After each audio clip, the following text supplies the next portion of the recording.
आमा बुबा दाजुभाइ दिदीबहिनी हजुरमा यो जानकारी गराउन चाहन्छौँ कि हामी यहाँ थोर बहुत उपस्थिति छौँ। हाम्रो देश नेपालले चाहेको परिवर्तन राष्ट्रिय परिवर्तन पार्टी चुनाव चिन्ह बाँसुरी लिएर हामी यहाँ आएका छौँ र हामी थोरै यहाँ केही कुराहरू राखेर यहाँबाट फेरि हामी प्रस्थान हुनेछौँ र राष्ट्रिय परिवर्तन पार्टी विशुद्ध जेनजी आन्दोलनमा घाइते हुनुभएको र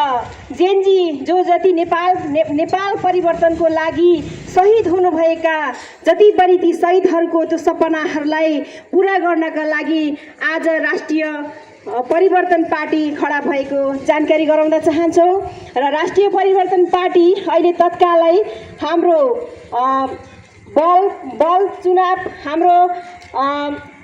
कुलमान घिसिङको पार्टीसँग पनि यो उज्यालो नेपाल पार्टीसँग पनि गठबन्धन भएर आज यसरी हामी हिँडिरहेका छौँ र क्षेत्र नम्बर 1 बाट हाम्रो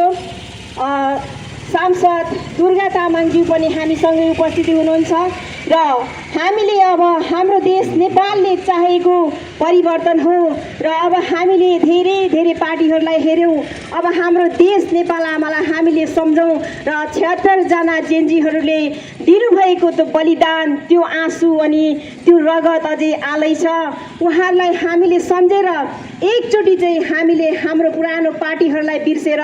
देश परिवर्तनको लागि हामीले राष्ट्रिय परिवर्तन पार्टी चुनाव चिन्ह बाँसुरीलाई हजुरको बहुमतले विजय गराइदिनु हुन पनि हामी हार्दिक आग्रह गर्दै हाम्रो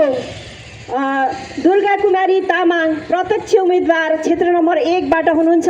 र उहाँले पनि आफ्नो केही शब्दहरू राखिदिनु हुन म हार्दिक अनुरोध गर्न चाहन्छु। धन्यवाद।